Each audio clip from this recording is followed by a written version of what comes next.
Hey guys, this is Kate Warfield, and today in this video I'm going to be talking to you about Module 2, which is our Struggling Readers module. So basically in this module we learned what struggling readers are, why some of the reasons that students may struggle with reading, and what to do as educators to help them. So one interesting thing that I read throughout this module was that reading is a challenge for almost 40% of students, and also that it also stated that less than 1 in 8 students who are behind in reading at the end of first grade ever catch up to grade level. And so I think that it is so important as an early educator, like early childhood educator, to really like zero in on those struggling readers and really do everything that you can to help them succeed, because if they always struggle with reading, then chances are they're always going to struggle with every other subject because of how intertwined the curriculum is. So basically, if you don't know how to read, it's hard to do math, it's hard to do science, it's hard to learn social studies. Like, it is so hard to do all the other subjects if you can't read.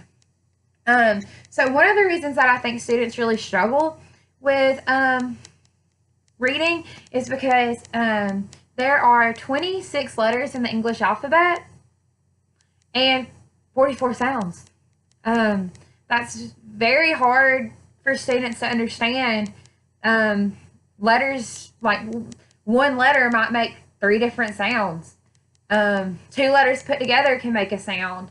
It's just very complicated and it's very confusing, even for me as an adult. So in the video, in the module, I really zeroed in on early decoding. And so what early decoding is like blending, segmenting, like really learning how to just do the individual sounds in a word to read it. So like at is cat. So one of the strategies that I saw were one of the videos that we watched. And so in this video, the teacher would hold up the card such as run, run, and the students would sound it out, say it, and then she would let them do the motion. So not only is that helping students with their reading, it's also helping them learn their vocabulary because they're putting a concrete example with the word. So I really like that strategy, and I definitely plan on adding it to my reading strategies notebook.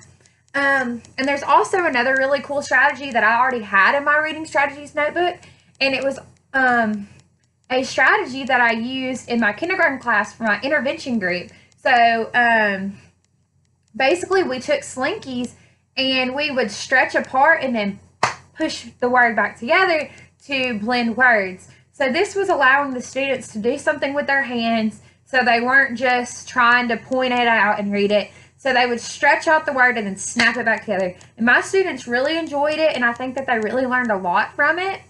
And so I think that that's a really good way to help our students. Putting concrete materials to reading really helps our students. And I also think that we should always be formatively assessing our students and just making sure that they're getting better